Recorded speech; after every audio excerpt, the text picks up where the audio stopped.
When it comes to good TV, many of us look back fondly on certain shows. This is when someone the likes of Angela Lansbury or Dick Van Dyke would solve murders, when talking AI computers ran Pontiacs and supersonic helicopters would kill bad guys in the name of national security. With shows like the latest incarnation of Battlestar Galactica making it as a revival, it's no wonder there are other attempts to try and revive old shows. With the success of the new Doctor Who, it seems like it may go on forever. Still, Doctor Who didn't start over from the beginning. It's a continuation, and I'm okay with trying those out.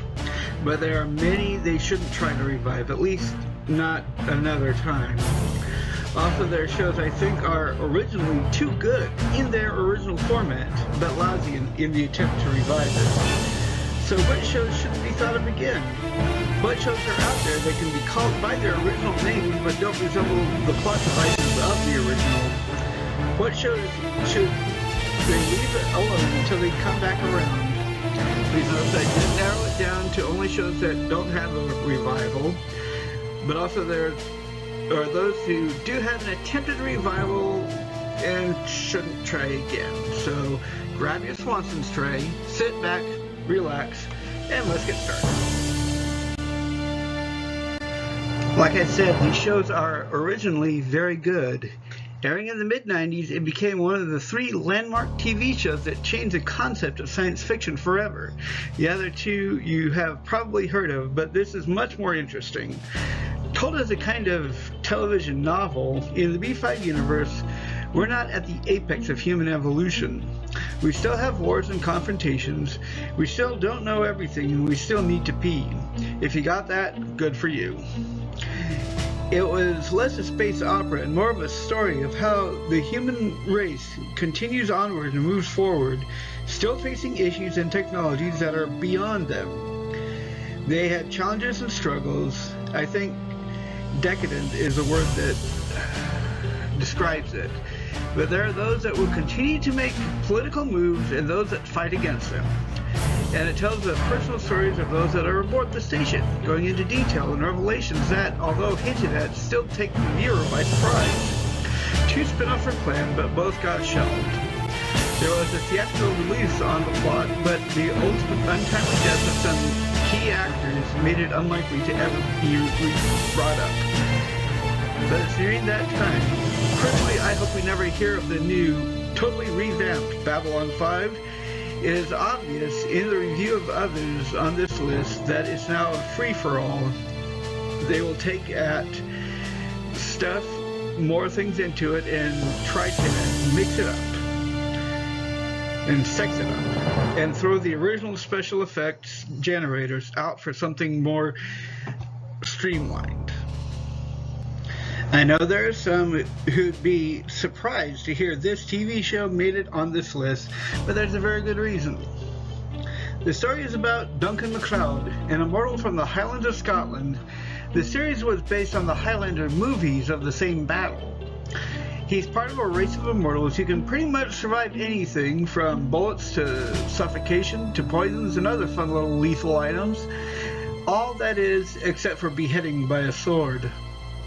Now, they were very careful in the original runs to make it so the viewing audience didn't see the actual beheadings before the energy of the quickening overtook the actor. It was little more than just a swashbuckling battle between good and evil. The show embellished the lives of MacLeod and those around him, including new characters and new challenges week to week, sometimes dropping plot points.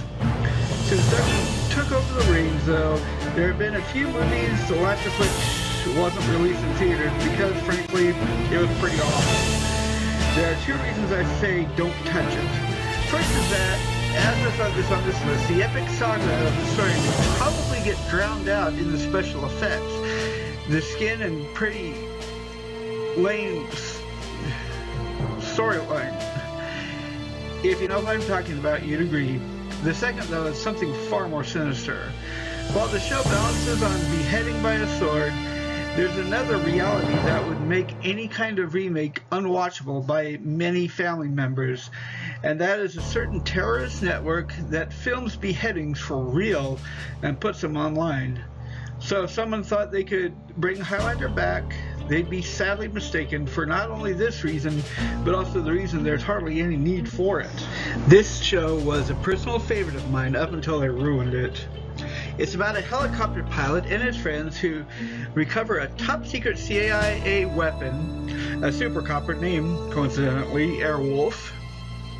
Stringfellow Hawk, an unforgettable name, grabbed the copter for their CIA handler, a man who dresses all in white named Archangel, mostly, I think, because his first name is Michael, but then stole it themselves and would give it back on the condition they returned Hawk's MIA brother from Vietnam. They still flew her on missions and sometimes used it for their own personal reasons. It usually involved some madman or some villainous character that had access to high-end weapons or gunships of their own, leading up to a furious battle between the two and ending with the destruction of the villain and ship. So while they had a chopper that required high-tech special effects, the story often flowed around the main characters trying to work out what was going on before they saddled up an Airwolf to take care of the problem. But here's where it gets interesting. Due to the fact that Jan Michael Vincent basically threw away his life with heavy drug use, they decided to cancel the show on the original network. But another picked it up and started to do what, if you picked up on the pattern, would lead to the worst season yet. All the main characters, including Hawk, were killed off or replaced with others, and Airwolf, probably because they managed to do a mediocre rescue mission of Hawk's missing brothers, was handed over to the CIA, and the actual copter footage was taken from the previous seasons and passed through as it got more and more ridiculous as time went on. And here's why it makes this list. With a gunship like Airwolf, I would be generally afraid that they'd start to emphasize more and more about how cool Airwolf is supposed to be. It would really rely less on the story arcs and more on making the gunship into something that was supposed to look cool, but leaving the classic story of this band of misfit mercenaries was pretty straightforward. It all came out in the opening as the hit backstory was revealed by subsequent episodes and seasons. The four guys, including their leader, Hannibal Smith, their con artist, Templeton Face Peck, their general mechanic, B.A. Baracus, and their pilot, Mad Dog Murdoch, were all sort of Robin Hood-esque fugitives, while their desire to survive and to stay ahead of the MPs seemed to always be chasing them. They take stock options, fall out cash, and quite a strange assortment of war machines to take the bad guys down. The idea behind the show was good. Fugitives doing good for people. Fugitives tried and convicted of a bank robbery in Hanoi in Vietnam they never had anything to do with. And they're constant moving to do what they could. Murdoch was their pilot, and he seemed to suffer from some sort of mental illness, where they keep him locked up until someone, usually Face, managed to break him out so they could fly where they needed to.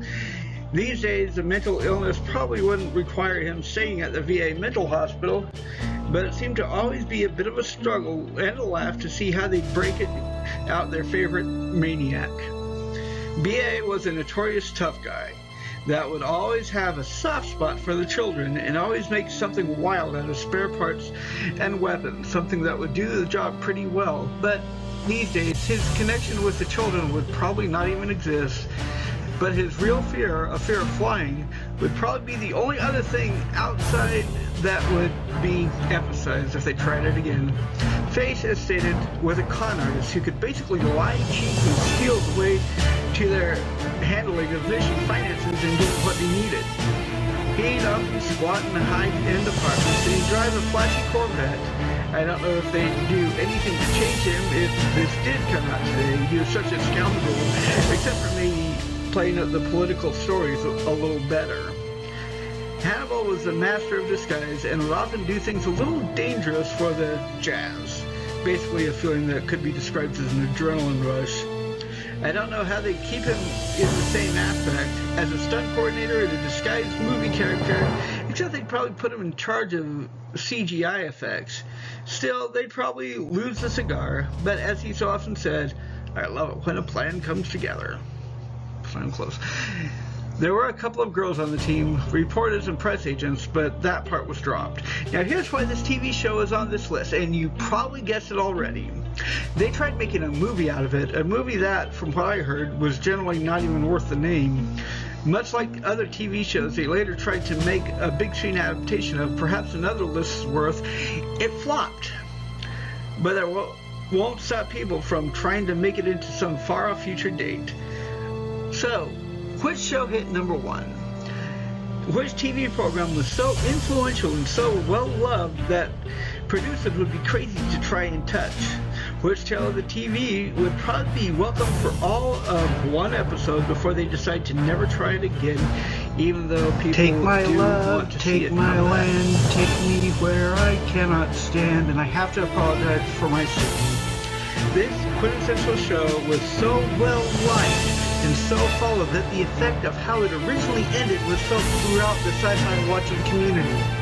The premise is actually pretty simple. Serenity isn't a spit and polished starship, nor are the people who fly in her somehow super evolved. It's about what could very well be considered the underside of that kind of universe. It's usually described very well in the opening sequence, the rundown of what the show was really about. It wasn't some high-end noble mission, nor was it filled with characters that had noble aspirations. It was, as creator Joss Whedon put it, 9 people looking at the same spot of space and seeing 9 different things.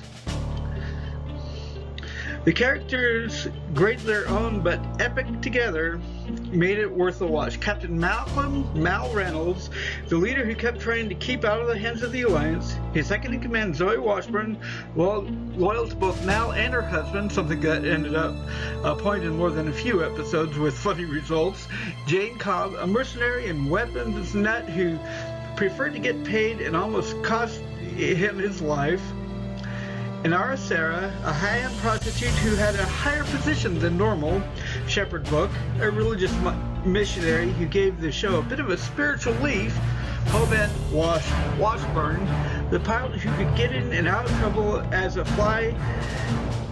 leaf on the wind, also husband Zoe, Kaylee Fry, ship mechanic, and Ray of Sunshine in the Dark series, Simon Tam, Dr. Snob, and in love with Kaylee, and River Tam, Simon's cute sister who has amazing mental abilities, and as it's revealed, also psychic, pretty much round out the crew of the final actual character, Serenity, their ship. Now here's the best part. It was a show set in space, but didn't require loads of money to make it look pristine. Serenity wasn't a fancy ship. She was sold secondhand to Mal, who fell absolutely in love with her at first sight. But that didn't matter. The characters were what drove the show. Some people identifying or immediately loving certain of them, and the stories being compelling, sometimes very dark, as they tried to stay ahead of the Alliance and keep out of trouble. The first they were pretty good at, and the second, not so much. As the fans of the show, the Browncoats, of which I am proud to say I am, almost rioted against the network when, after only 13 episodes, Firefly was thrown out on the bonfire. The replacement shows were pretty awful, and they thought the Whedon-esque show, like Firefly, would never be missed since the network tried pretty hard to make people forget it even existed. But the Browncoats prevailed and proved them wrong when they went up in arms over the loss of their favorite show. It wasn't about the effects so much as the relative characters as stated, and the result was a theatrical release that would sort of be the sign-off and hopefully provide some closure and it was worth the name. So here's where it gets interesting. I'm almost positive that sooner or later someone's going to try and reimagine it. But what is the track record of these types of attempts? It'd be generally cut-and-paste characters who had had no real history. The effects would go over the top as they tried to make the show more real, and there would probably be a weapon or two attached to Serenity. I wouldn't know, but they'd likely even try to make her more grungy and possibly add in a warp drive. Frankly, if they did try, I would be one of those who would be on the side of hell no. and not even think about watching it if they did try that technique. If it was next gen or a continuation, something like that, maybe, so long as the backstories So that's are it. I told looked and back are through good. time to give a Yeah. list of shows that I hope they won't try to reinvent. Go ahead and list in the comments any show I might have missed, so long as they don't already have a reimagining out there, as I have that queued up for next week. Please like and subscribe, and I promise I will get back to the States pretty soon. So we'll see you all next time. I don't care.